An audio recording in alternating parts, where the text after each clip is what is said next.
Semangat pagi, kiranya damai sejahtera dari Allah Bapa menyertai Bapak Ibu sepanjang hari ini. Tema pada hari ini berbicara mengenai menikmati hadirat Tuhan.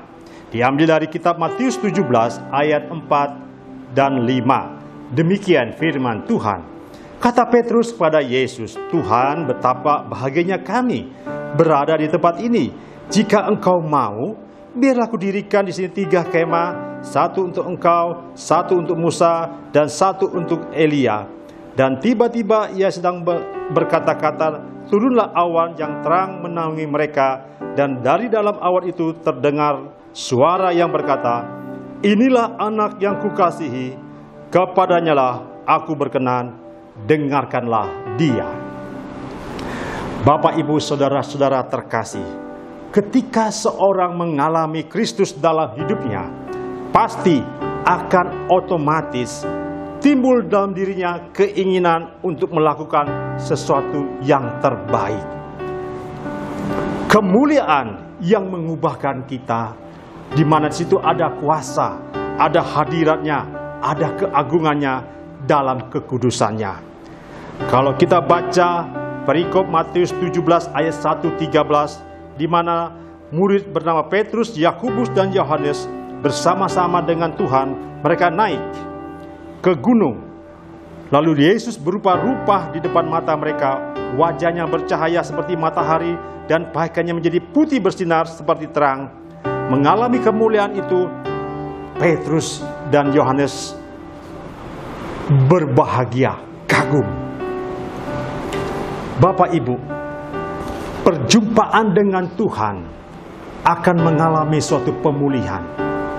Alkitab mencatat ada seorang pemungut cukai, atau istilahnya kepala pemungut cukai, yang bernama Zakeus.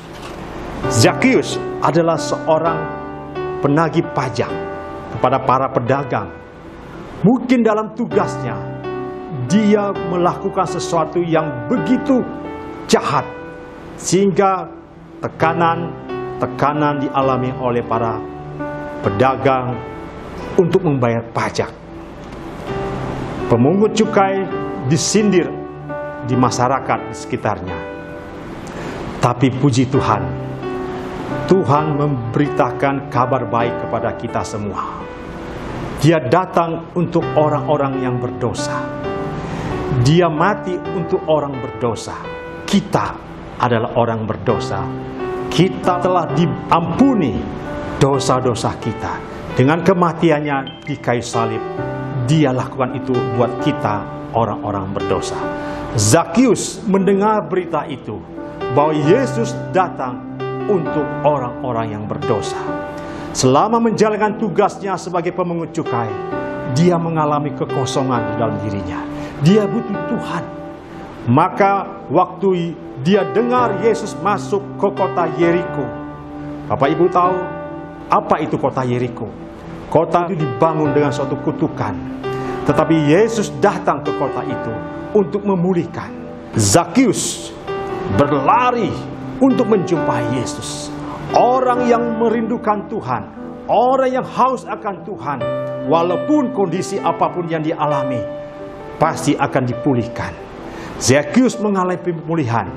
Yesus datang ke kota Yeriko dan memanggil Zakeus, turunlah. Inilah suatu berita kabar baik. Tuhan memanggil saudara dan saya dengan nama, berarti ada maksud dan tujuan untuk memulihkan kita, untuk mengubahkan kita. Dengarkanlah Dia.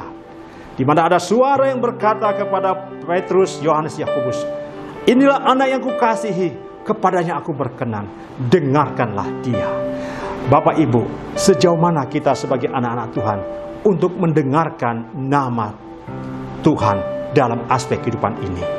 Dengarkanlah Dia berbicara tentang firman Tuhan. Kita sudah mendengar bagaimana firman itu adalah Allah telah menjadi manusia. Firman itu ada dalam diri kita. Dengarkanlah Dia, maka akan mengubahkan hidupmu sebagaimana Zakeus diubahkan. Menikmati hadirat Tuhan berarti menghidupi firman Tuhan.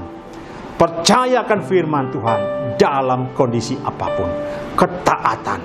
Zakheus mengungkapkannya dengan sukacita.